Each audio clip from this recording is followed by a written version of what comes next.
If someone told me that this is what the Formula 1 grid would look like at the start of last year, I would have laughed in your face. Just a couple of years ago, at the end of 2023, we didn't see a single change to any of the driver lineups going into 2024. Not one. The first time that's ever happened in the history of the sport. Now fast forward to the present day, and we've got not one, not two, not three, not four, not even five, but 6 new drivers making their debut full season. And I emphasize the word full in this scenario since a lot of people want to be picky about Behrman and Lawson not being rookies. Technically, yeah, they're not straight out the showroom, zero mileage kind of new like Antonelli, Bortoleto and Hadjar, but it will all be their first time competing a season from start to finish. Well, hopefully. That's definitely not going to age well, is it? In addition, we've got Ocon at Haas, Hülkenberg at Sauber, and the earth-shattering news that broke the F1 world last season of Sainz moving to Williams. Oh yeah, and some guy called, I can't remember his name, what's his face? I think his name's like Lewis Hamilton, and he's driving for some team called Ferrari, is that it? But anyway, no one cares about that. The only thing less relevant than that was probably Luka Doncic to the Lakers. On the real though, this season has crazy potential. My gut is telling me that we're in for a 5-way championship fight. But my gut is about as predictable as the stock market right now. So it's for the best that I don't make any predictions, because they won't mean anything anyway. Especially when pre-season testing was like the most abnormal testing session in years. Like they really put the rain in Bahrain. Analyzing lap times from that test is like arguing back and forth with some random on the internet. Completely useless. For now though, let's talk about every team on the grid in no particular order. Their driver lineups, their cars, and their prospects and goals ahead of the season. Starting with Visa Cash App Racing Bulls. Main reason why I'm starting with them is because of their stunning livery. When it first came out at the F1 Live event, I could not take my eyes off it. It gave me flashbacks to Red Bull's Turkey 2021 livery. They've got a new young talent joining the squad, Formula 2 runner-up Isaac Hadjar, who I must say did look a little bit shaky in testing, but he's still getting up to speed with everything, so it's understandable. On Yuki's side of the garage though, things were a lot smoother. They racked up the 3rd most laps out of everyone, and seemed to get on with their program with relative ease, which is a nice foundation to build upon. Hopefully they'll be right in the mix with the midfield and be well placed to score some solid points. Maybe even a surprise result, like Yuki's P3 in Sao Paulo qualifying. Although picking up points, as always, will be very difficult, especially when the sport now is so top heavy. But if they're able to pick up from where they left off last season, consistently knocking on the door of the top 10, then I think that would be great, because nobody wants to progress backwards. I'm looking at you, Aston Martin. Hadjar might take a bit of time to get into the swing of things, so if he can stay within a reasonable gap to Tsunoda and avoid too many mistakes, that would be solid, because I expect Yuki to be on it from the get-go. That whole fiasco at the end of last season where he was overlooked for that Red Bull seat, I need him to come into this season fully fired up. And if you think about it, his seat at the table is not guaranteed for next year. Currently, he doesn't have a contract for 2026. Red Bull is separating from Honda and have other drivers waiting in the wings. Meaning, he can either just wait it out at the junior team, or he can do a Sainz and leave the Red Bull family entirely. Question is, where would he go? Well, that's a topic for another video, but ultimately, how he performs this season could very well determine his fate. I'm also seeing people say this is going to be the most bad-mouthed, immature, rageful teammate pairing on the grid. That might be the case for Isaac at this stage, but Yuki, especially in big 2025, giving me that Tsunoda's too emotional for Red Bull nonsense. The same argument that's been recycled over and over again to ridicule this guy is the same behavior that gets praised when these guys do it. They call it being real or saying it like it is. The double standards are crazy, but let me not speak too much. Since the FIA are now going to start banning drivers for swearing, it could mean Yuki gets a chance on a Red Bull after all, if Max or Liam lose their head. Best case scenario, with Honda powering Aston Martin next year, Tsunoda could potentially use that connection to wriggle his way in. But unless the impossible happens, i.e. Lance Stroll leaves, I doubt that will become a reality. Now I must say, that team really outdid themselves at the live event. It was the best performance out of everyone. The James Bond theme was classic, the visuals were superb, and the icing on the cake, bringing out my girl Thames to perform. Only thing that would have made it better is if they had Lance and Fernando parachute in from the ceiling. And you know what? That would have perfectly encapsulated their downfall in the span of a year. Because how do you go from having the 2nd fastest car on the grid, being Red Bull's closest challenger, to beefing with backmarkers? Let me tell you something, as long as Aston Martin have Lance Stroll as one of their drivers, I simply can't consider them a serious organization. Fernando has spent the past couple of seasons carrying the team on his 43-year-old shoulders. It's about time he got some help. In all honesty, I think Aston Martin won't put too much effort into their 2025 Challenger. They'll probably introduce a few upgrades at the beginning, ones that have already been in the pipeline. But unless by some miracle they end up being championship contenders, most of their focus will be on the new regulations, new engine supplies in Honda, a new wind tunnel facility that's nearing completion, and Adrian Newey. There are a myriad of reasons to be excited about 2026 if you're an Aston Martin fan, but 2025 might be a sacrificial year. The problems they experienced last season, particularly towards the end, were quite similar to Red Bull actually. The car became very unpredictable, and since Stroll couldn't cope with it, he didn't score a single point in the last 11 races. Fernando, though, was able to extract some spectacular performances out of it, but we've come to expect that from him. To be fair, Aston Martin did win a title last year, for the most upgrades in 2024. Only problem is, those upgrades didn't work. At some races like Austin, they started mixing and matching upgrades and old spec components just to find a suitable balance. Yeah, they were so lost. Anything they tried straight up just backfired. But those experiments were also used in developing this year's AMR 25, so they should have made improvements, right? Well, Alonso's comments after testing suggest that they've made a step forward, but it depends how big that step forward actually is relative to other teams, because from what I've been seeing, others seem to have made some substantial gains, namely Williams. Word in the paddock is that they've launched to the top of the midfield. That may be a bit of a stretch, but who knows at this stage. What I do know though is that the midfield is going to be closer than ever, and I don't think it's a hot take to say they'll be firmly in the mix, especially with this new driver lineup. According to James Vowles, the best pairing on the grid. Not many would have predicted that it would be Carlos Sainz setting the fastest time of preseason testing on day 2, but crazier things have happened this year. I'm actually really excited to see what this team are capable of this season, and heading into 2026 as well. James Vowles really seems to have a vision for where he wants to lead this team, not just to be midfield contenders, but challenging the front-running teams. And looking at his resume, he's very capable of pulling it off. Having worked at Mercedes during their prime years, he knows exactly what it takes to build a successful team. This is what convinced Carlos to join, for the long-term benefits that will hopefully pay off. Because it's fair to say, Sainz fans are still pretty annoyed that he's no longer a Ferrari driver. I mean, to be fair, it was sad. Especially seeing him in tears after Abu Dhabi, driving for the Scuderia really meant everything to him. But it's not like he was forced out or anything, it's just that Ferrari decided not to renew his contract. This isn't about getting revenge, at least for Carlos anyway. It's an opportunity to build and be a part of something new. Having gone through multiple years with underwhelming drivers in their cars, no offense lads, it's refreshing to finally see 2 strong wheelers on both sides of the garage. So the team can actually focus on optimizing the car during race weekends instead of spending hours putting it back together. Although Alex, my guy, you're gonna have your work cut out this time around, buddy. No more stat padding against Latifi and Sargent. At the beginning of 2024, Williams had a car that was very overweight. This is because Vowles decided to make some radical changes, not only to their car concept, but also the whole production process. In a sense, they kind of bit off more than they could chew. I mean, they couldn't even do a shakedown before pre-season, and that extra weight on the FW46 cost them nearly half a second per lap. As the year progressed though, some upgrades helped make the car lighter. The amount of crashes they had though just stunted their growth completely. But those early 2024 growing pains seem to be paying dividends, because this 2025 car is night and day difference compared to a year ago. Carlos seems to have joined at the perfect time, because personally, I only see things going up from here. Like Aston Martin, Vowles has very much got his eyes set on 2026, so it's unlikely the FW47 is going to get much attention in terms of development. But that doesn't mean they're not going to cook still, and I've got a good feeling that there might be some big results awaiting them. A bit like how Alpine just randomly decide to become the coldest team of all time once every year. 2021 in Hungary, Japan 2022, Monaco 2023, and of course, Brazil 2024. All of which featured the GOAT himself, Esteban Ocon. To be honest, I never really understood the hate, but that's just me. This season will be Alpine's first without him, but at least they still have the other Frenchman. Gasly towards the end of last year was on some next level run. I have no idea what they were feeding him, but he was just on another level. And to improve his aero efficiency, he decided to go to Turkey and get his hairline restored. Add to that, Jack getting a buzz cut as well, and we've got some heavy 2007 McLaren vibes going on here. Talk about internal politics as well. Under the self-proclaimed democratic dictator Flavio Briatore, Alpine comes across as a horrible team to work for. In this year's DTS episode 9, this guy just enters full villain mode. He couldn't go 2 seconds without making snide comments about how Esteban seemed to be checked out because he's leaving, and crafting BS narratives just to give him a reason to kick him out of race early. You know, he's a real piece of sugar. I do feel bad for doing, because he seemed like such a nice dude.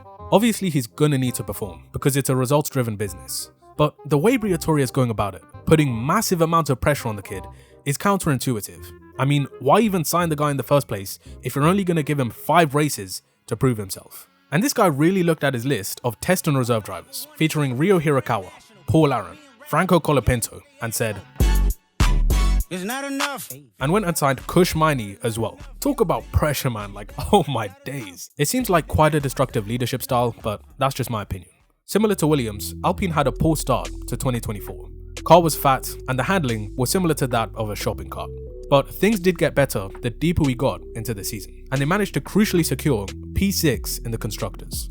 Their form in preseason testing suggests that they've carried that end-of-season momentum into 2025, and their target this time around will likely be gunning for 5th. It's going to be hotly contested though, probably between them, Williams, and potentially their main ops from last year. Esteban decided enough was enough. No more Briatore BS, and took his talents over to Haas F1. Alongside the Frenchman is Ollie Behrman, and together they form the skyscraper squad. Well, in this sport anyway, they seem tall. Next to NBA players, they look below average height. Besides their stature, they also possess some immense talent. I rate Behrman pretty high, based on some of his great stand-in performances last year. The only exception to that is Brazil, where he was all over the place. But given how atrocious the conditions were, I think we can cut him some slack. Besides that, his drives in Jeddah and Baku were both superb. And considering he already has a lot of experience driving the Haas, I think he's going to hit the ground running pretty early.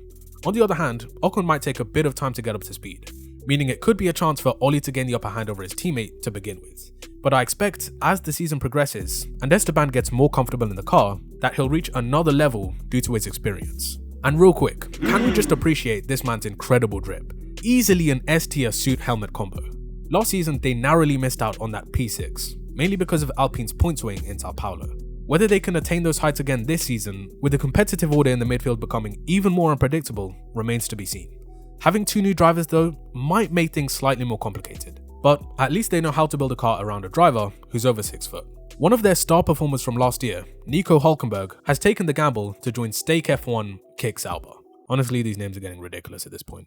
And I'm just going to keep it a buck, I actually cannot tell where this team stands. They could be anywhere, from as high as the upper midfield to as low as P19 and P20. I feel like Hülkenberg will have a few surprise results up his sleeve, maybe Gabriel too, but there won't be much attention on them unless they finish in the top 10. At least for Bortoleto, he can work on his craft in a much quieter environment. Unlike some other rookies, he won't be so much in the limelight despite having won the F2 championship last year. It'll be interesting to see his development this season and how it compares to someone like Russell, who also won GP3 and Formula 2 as a rookie. In addition, he joined the slowest team on the grid by a country mile. It probably won't be as bad for Bortoleto, since I doubt Sauber were as far behind this season as Williams were in 2019. But I think it will give him the freedom to take more risks without the weight of pressure and expectation to consistently score points, for example. How he measures up against a top driver like Hülkenberg will be an interesting storyline too. But overall, I'm not really expecting too much from them. Okay, time for the big 4. Mercedes. For the first time in 12 years, Lewis Hamilton is not a part of their driver lineup. Surreal, isn't it? George Russell now becomes the de facto team leader. Alongside him is the young prodigy from Bologna, Andrea Kimi Antonelli. And if you ask me, I'm hella impressed with this kid, I won't even lie. He just seems extremely mature, particularly with the media. On track though, this guy has zero chill. Watching him throughout testing, it's like the only mode he knew was flat out, pushing no matter what. And to be fair, the Mercedes did look pretty good. As for its pace, I think it's very close to call between the other 3 teams. This season, Kimi genuinely could be a problem, since his speed is out of this world. Obviously he'll go through a lot of learning in the process, but in terms of natural ability, he's up there with the very best. It's important to measure expectations though, because George is no slouch. In fact, I think the Russell disrespect has been getting way out of hand. A lot of Max fans dislike him for obvious reasons, but in terms of driving ability, last season he proved his mettle. The whole he makes too many mistakes narrative has to go, I can't lie. I'm a firm believer that if Mercedes has at least a championship contending car this year, Russell is capable of delivering. I also find it interesting how he doesn't have a contract signed for next year. And when you consider that Toto has been parading about how he's the future of the organization, where's his multi-year contract then? I mean, look at what McLaren have done with Lando and Oscar, and Ferrari with Charles. Like, those guys are properly tied down. Surely if George is the future, then he deserves a long-term contract, no? Which is why you should always believe someone's actions over their words. Toto clearly has been flirting with other drivers outside of his own because he's got some serious FOMO. Or should I say one driver in particular. So despite George displaying his quality as a top tier driver, he's going into the season with something to prove. Add to that the rumours within the paddock that Mercedes are expected to be the leaders in 2026 with the new engine regs. He'll want to guarantee himself the best possible opportunity to win a championship in the near future. So this season is a critical one for Russell. In the absence of Lewis Hamilton, can he take the reins and captain the ship? If Mercedes have a car capable of fighting for the championship, does he have what it takes to perform under pressure and deliver? These are questions that are yet to be answered. Another thing I wanted to point out is the amount of mileage Kimi has covered before his debut. I know I said at the start that he hasn't done any, but that was just a reference to him not completing any race mileage yet. But out of all the rookies, he is by far the most prepared in that sense. I'm pretty sure Toto has spent a small fortune to ensure that Kimi is as ready as possible. After all, he is only 18 years old and the level of talent surrounding him is nothing short of elite. But you never know, we could be about to witness the best season put together by a rookie since this guy. The guy who just woke up one day last year and decided to break the internet. I'm still adjusting to the fact that Lewis Hamilton is actually a Ferrari driver now, but the more content I see, and believe me, it's impossible to avoid, the more I get used to it. And let me just say, I haven't seen Lewis this happy in forever. It's super refreshing to see. Over the past 3 months, I've seen more energy from him than compared to the last 4 years at Mercedes. From the moment he stepped foot in Maranello, he instantly looked at home. Watching him drive the SF25 so far has been extremely satisfying, and I can imagine it must have felt that way as well, considering how erratic his previous 3 cars were. Last year, qualifying was seemingly his Achilles heel, so it'll be interesting to see whether that vintage quali form returns in red, because his new teammate is somewhat of a specialist over a single lap. And over the past few seasons, Charles has also displayed his incredible racecraft. That one-stop strategy to win in Monza was a masterclass in tyre management. A lot of the strengths that make Lewis such a formidable driver, Leclerc also possesses. Now I won't lie, I'm not expecting Hamilton to be on Charles' level straight away. There'll be sort of a transitioning phase since he's still learning a lot every time he steps in the car. But something that plays to their advantage is that both drivers have very similar driving styles, meaning it should help Lewis acclimatise faster and car development be more straightforward, which will be key if they want to win any of the championships this year. Ferrari cannot afford any failed upgrades this season, nor can they afford any weird strategies. Operationally, they're going to need to be absolutely perfect, just like their social media game. Honestly, the other teams might as well stop posting because these guys are just in a league of their own, and I hope it'll be that way for them on the track as well. A lot of you already know, Lewis and Charles are my favourite drivers, so there'll be a bit of Ferrari bias on this channel this year, and hopium for a gentleman's suite. DRS, ERS, #blessed, Ferrari in 5. But I think we can all agree, this is the strongest driver lineup on the grid. If they work together like a proper dynamic duo, I fear it may be over for everyone else. But at the same time, they're both extremely competitive and will ultimately want to beat each other to the driver's title. Charles chasing his first and Lewis chasing the 8th. That could mean they take points off each other, allowing for a team more focused on one driver to take advantage. Max Verstappen, heading into another year of title defense. Few would argue that he's the best driver in the world right now, and as a result, the favourite for the championship. However, this title defense may just be his toughest yet. The competition is closer than ever, and the performance between the teams can vary a lot from track to track. But it's not like Max hasn't been in these situations before and risen to the occasion. And that's why he has every right to be as confident and relaxed as he's been. One thing I respect about the guy is his approach, going into every weekend simply looking to extract the best possible result. That's how he won the 2024 championship, despite the car falling off towards the end of the season. Ferrari, McLaren and Mercedes were also taking points off each other, to be fair, but the fact that they all managed to close the gap and give Red Bull a run for their money makes this year's prospects all the more exciting. The team did have a few issues during preseason testing that need ironing out. I mean, when the car first came out, it looked very similar to the RB20. One might call it the RB20B. But for this weekend in Australia, they've brought 15 performance upgrades. That's more than all the other top 3 teams combined. Should've known they'll sandbag, man. I know Max will cook no matter what the circumstances. Question is, where will Lawson be? I'm not gonna lie, as long as he does his job in being Verstappen's yes man, then that should suffice. Perez cost them the constructors last year. If Liam can help them reclaim that title and support Max's title bid, then he'll make his bosses very happy. But to do that, they're gonna need to dethrone the reigning champions, McLaren. Norris and Piastri are now locked in for the next few years, with the Australian recently signing a new contract. And they are easily one of the most talented pairings on the grid. After winning the final race, Lando said, "Next year is my year."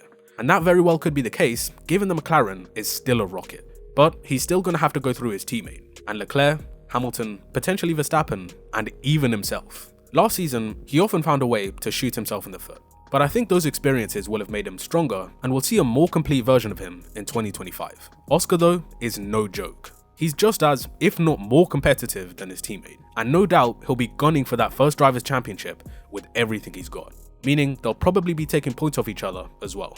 Currently, their car seems to be the class of the field, albeit not by much, but it's still very early to get a proper read on everything. Give it about 5 races and we should start to see trends appear. But even then, nobody is truly ahead since things can change in this sport so quickly. Look at how one upgrade turned things around for McLaren last season that helped them go on a run to secure the Constructors' Championship. Now they're starting the season on the right foot, they're gonna be dangerous. Let's see if the team have learned from their past mistakes, or whether Will Joseph is still giving Lando riddles over the radio, or whether they can get team orders right. But I doubt we'll be seeing any of those this year. Oscar is gonna be bringing his A game. And how cool would it be to see an Aussie win the Australian Grand Prix? This upcoming race weekend, we'll get an initial look into where everybody stands. This track is a bit of an outlier to be fair, and so won't be the most representative to more traditional circuits on the calendar. But we'll have a rough idea of who we expect the contenders to be. I've got a really good feeling about this season. It's given 2010/2012 vibes. Fingers crossed that's going to be the case, and like they say, may the best driver win. I hope you all enjoyed. Apologies for the big gap between videos. I've been a little busy with life outside YouTube, but I'll definitely be posting on Sunday and during the week after Australia. If you like this video, be sure to hit the thumbs up, share it around with friends, and subscribe to the channel if you're new to get my latest videos in the future. And as always, I'll see you in the next one.